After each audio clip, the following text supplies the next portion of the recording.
sunt Radu Rusu și astăzi jucăm un joculeț de care suntem într-un fel de o zonă industrială abandonată. Și sincer, cât m-am jucat jocul ăsta, bine, făcând niște videoclipuri care au ieșit destul de fail la partea au ieșit destul de fail. Nu că modul cum am vorbit eu și are treaba că am fost destul de nervos. Care treaba? Filmarea mea care filmez se suprapune telefonul poate are mai multe aplicații și asta m-a observat. Când am mai multe aplicații deschise, formează un fel de lag în care mi se închide toate videoclipurile și de acum am aflat treaba asta și de acum la fiecare filmare o să mă asigur să am toate aplicațiile închise, pentru că așa îmi formează lag. Și fiind treaba asta, trebuie tot timpul să închid. Acum am aflat, deci mi se închide filmările și toate să vă zic un anunț nou pe canal, în care voi zice că vreau să-mi schimb poza de canal. Adică ce înseamnă asta? Adică canalul va avea poza de profil schimbată. Da, adică într-un fel pe înțelesul fiecăruia o să am în timpul verii și primăverii o să am o altă poză și după aia, după ce se duce primăvara și primăvara și vara, o să revin asta cu militarul cu ușanca pe cap. Militarul ăla care e îmbrăcat gros. Asta e ideea. Ok. Și bă, jocul, să știți că cât m-am jucat pe videoclipurile astea două care le-am făcut, care mi-am pierdut nervi, mi-am făcut nervi.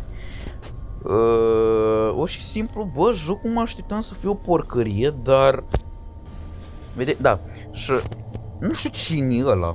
Nu știu dacă mă duceam în fața lui, dacă mă fugărea sau n-am făcut testatul încă. Dar jocul cum o face și cum se prezintă chiar arată mișto și chiar își face treaba ca vibe de industrialitate. Adică zone industriale, chestii gigantice cu multe... Înțelegeți voi.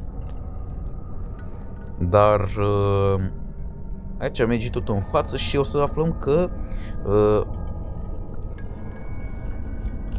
nu mai sunt aia pe mine, bun. Da, și cumva roboții ăștia sunt inamici. Noi trebuia să luăm pe aici pentru că aici sunt foarte mulți din ăștia. Și jocul cumva ne arată că e un fel de zonă industrială care acum avem și roboți. Și aici o groapă de dânsii. Aha, de-aia mergea mie rău jocul. De la ăștia. Nu s-a gândit creator să-mi pun doar o poză cu niște de NPC-uri, doar atât nu a putut să facă. Dar oricum, bă, arată mișto, adică... Dar și gândiți-vă că jocurile astea sunt foarte puțin jucate în multiplayer. Ăsta e cam păcat. Dar... uite, ce mișto e făcut, chiar... simte mână de om, asta se simte că jocul e semi-făcut și de dânsul și pus treburile de el. Ok, un om random. Uitați și voi ce nensăi. Wow. Ce mare e jocul ăsta, bă, are... Ok, trebuie să... Știu că pe cuștile astea poți să te urci așa, ușor. E tot. Nu-i de gândit la prima oară când de jocul să te poți coța pe metalul, pe fiarele astea, dar că poți. Da. Frate, deci... mă ia nervi acum, nu știu de ce, dar m-am săturat. Nu știu unde a picat blocul ăla. Nu știu ce... supraputere are blocul ăla de poate să mă zboare.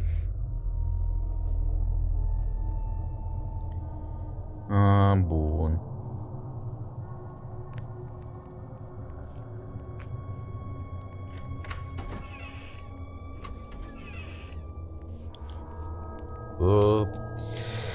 Hai să vedem ce se mai întâmplă, pentru că de acum mi se pare că ne apropiem de finalul jocului, cred. Ok, astea nu sunt făcute deloc să sar, sunt făcute... Uite așa, bun.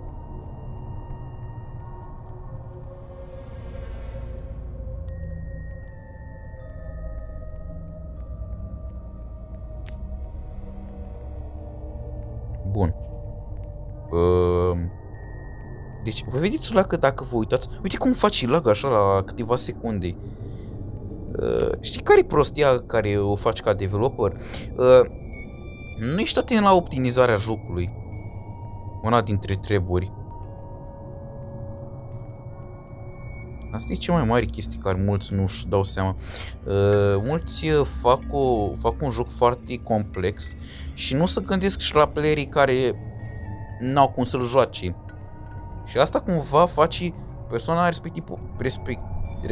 respective, de fapt, poate să nu-ți apreciază jocul pentru că e prea lăgui și a trebuit și tu să-l testezi. Nu știu, așa părerea mea, ca developer a trebuit să testezi jocurile înainte să te apuci să le lansezi. Mai ales pe un device ăsta care e mai slab. Sau nu-i că e mai slab, dar unul care știi că îți arată realitatea cât de bine optimizat sau prost e jocul. O, deci o e prin ventilație, prin canalizare, tot felul de zone, e turtită, mărătociolită treaba în joc. Nici nu știi pe unde o iei. Serios zic.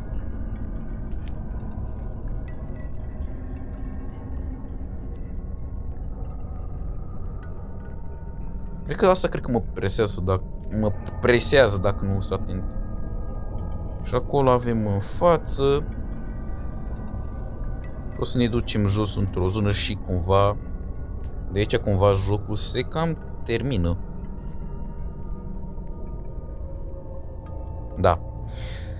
Thanks for playing. Și jocul o să aibă și o versiune mai full, dar dacă o să aibă așa ceva, o să accend pe calculator, pentru că pe telefon n-am cum să mă joc pentru... Da, și jocul zice că e un demo, deci cam atât pe acest episod, fraților. Eu am fost Radu Rusu și v-am lăsat.